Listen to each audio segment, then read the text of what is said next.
शब्द याद कर ले, जो मरते समय कानों से राम शब्द सुन ले। इसलिए गरुड़ पुराण में साफ कहा गया है, गरुड़ पुराण में साफ कहा गया है कि सच्चे हितैषी, सच्चे रिश्तेदार, सच्चा परिवार, सच्चा बांधव वो है कि रोगी जब मरणासन पर हो तो पास में खड़े होकर लोगों को राम नाम का कीर्तन करना चाहिए। क्या करना चाहिए? राम नाम का। व्याधि बस अगर वो स्वयं नहीं बोल सकता तो कम से कम सुन तो सकता है। सच्चे हितैषी वो हैं, सच्चे बांधव वो हैं। रोने वाले को नहीं कहा गया सच्चे बांधव। क्यों? क्योंकि रोते तो हम हैं दूसरों को दिखाने के लिए, दर्द पीड़ा के लिए नहीं रोते। रोते किस लिए हैं? है नहीं? क्यों?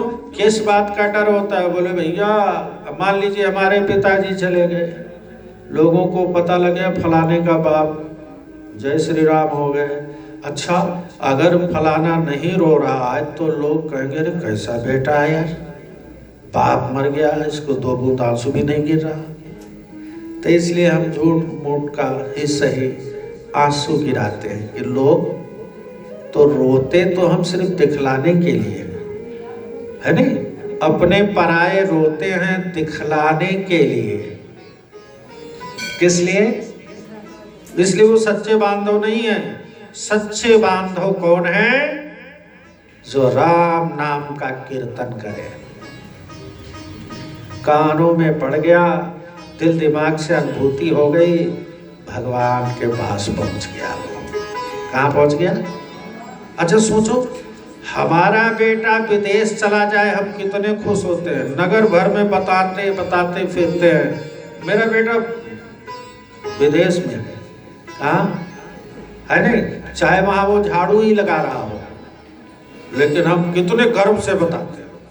अच्छा, जिसका कोई बांधव भगवान तक पहुंच जाए, कहां तक? भगवान तक। इससे बड़ी बात और क्या हो सकती? तो छोटे छोटे अणु रूप में शिव जी रहते। जैसे ही कोई जीव मरने लगा तो शिव जी तुरंत उसके कान में राम, उसके कान में राम बोल देते हैं, बस वो भगवान तक पहुंच जाता है।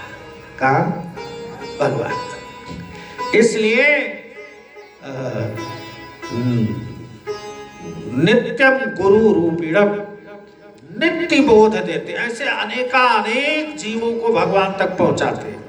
कौन है जी? शंकर भगवान। तो जो इतना अहेतु की कृपा करे जीवों के ऊपर, वो वंदनीय है कि नहीं है जी? क्यों? इसलिए गोस्वामी जी महाराज ने कहा, वंदे बोधमयम नित्यम गुरु शंकर रूपिणम। और बड़ी विचित्र बातें हैं भाई। यमाश्रितो, जिनके आश्रित हो जाने से, ध्यान से समझिएगा, जिनके आश्रित हो जाने से, आश्रित का मतलब सहारे हो जाने से, जिनके हाँ। और एक दिन गजब की बात, कैसे कैसे लोग बात कह देते हैं, वो सोचते विचारते नहीं।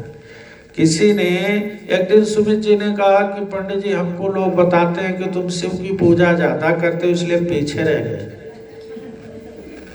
अरे हमने कहा भैया इतनी कथाएं सुन ली और आप ऐसी बातें भी सोचते हो? है कैसे कैसे बात बोल देते हो, शिव की पूजा करते हो इसलिए पीछे रह गए।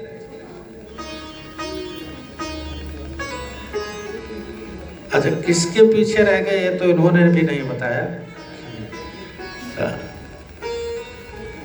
यमाश्रितोपि, बड़े ध्यान से समझिएगा। हमारे यहां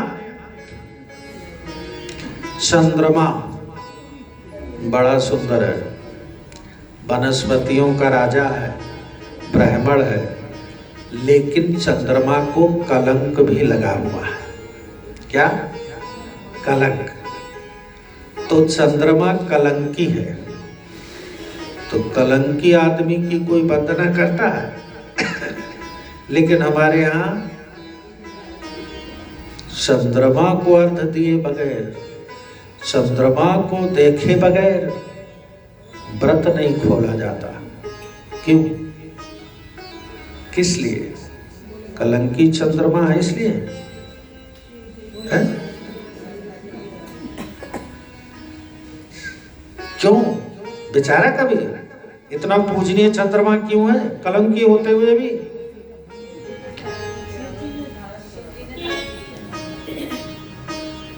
शिव जी ने धारण किया, शिव जी के आश्रित हो गया। कौन? चंद्रमा। चंद्रमा को क्षय रोग हो गया था, जानते हैं? कैसे निवृत्त होगा, कैसे ठीक होगा? शिव जी की पूजा करो। तो गुजरात में जो सोमनाथ ज्योतिर्लिंग है, सबसे पहले पृथ्वी पर चंद्रमा ने ही भगवान शिव की आराधना की और वहां शिव जी प्रकट हुए, खुश हो गए। क्या चाहिए? चंद्रमा ने कहा महाराज आप यहीं स्थापित हो जाएं, साथ में मेरा नाम भी जुड़ जाए आपके साथ, मैं आपके आश्रित हूं। इसलिए उसका नाम पड़ गया सोमनाथ। सोम नाम है चंद्रमा का। किसका? और नाथ कौन? भोलेनाथ। तो चंद्रमा के नाथ, क्षय रोग तो दूर हुआ ही, और तब से सोमनाथ। तो 12 ज्योतिर्लिंग जो हैं, सबसे पहला ज्योतिर्लिंग सोमनाथ को ही माना गया है। किसको? सोमनाथ। तो जब से चंद्रमा शिव जी के आश्रित हुआ, सहारे, तो जगत वंदनीय हो गया। क्या हो गया? जगत वंदनीय हो गया। कितना आगे हो गया चंद्रमा, है जी? क्यों आगे हो गया? चंद्रमा से तो किसी ने नहीं कहा भैया तो सबसे आगे हो गया, क्योंकि शिव का आश्रय ले लिया। किसका? शिव का आश्रय। ऐसे हैं हमारे भोलेनाथ। इसलिए भैया सबसे पहले उनकी वंदना। हाँ, तभी तो संत जन कहते हैं, आगे कहते हैं सीताराम गुण ग्राम पुरिहारिण विहारिण वंदे विशुद्ध विज्ञान कवीश्वर कपीश्वर। सीताराम गुण ग्राम पूर्ण विहारिण विहार। जिनका मन मस्तिष्क जीवा हमेशा सीताराम जी के गुण गणों में विहार करता है। तो कवीश्वर, कवीश्वर कौन है? कवीश्वर, कवीश्वर जानते हो कौन है?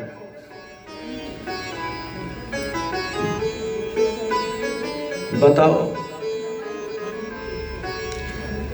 कवीश्वर कितने, क्यों मिश्रा जी, कैसे हिंदू हैं हम लोग, कैसे सनातनी हैं? कवीश्वर राम जी, देखो माता जी ने बताया। आपके साथ वाली माता जी, आप ही बता दो। इसलिए पूछता हूं कि आपको भी कुछ जानना चाहिए, हमारे अकेले जानने से कोई लाभ नहीं। कवीश्वर दुनिया का, सृष्टि का पहला कवि कौन हुआ है? ये बात वाल्मीकि जी। और उन्हीं से काव्य आया है। इससे पहले कोई काव्य नहीं था, न कोई कवि था और न कोई काव्य था।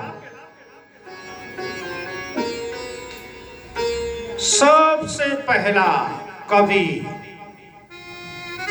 अब वो कवीश्वर हो गए, कवियों के ईश्वर बन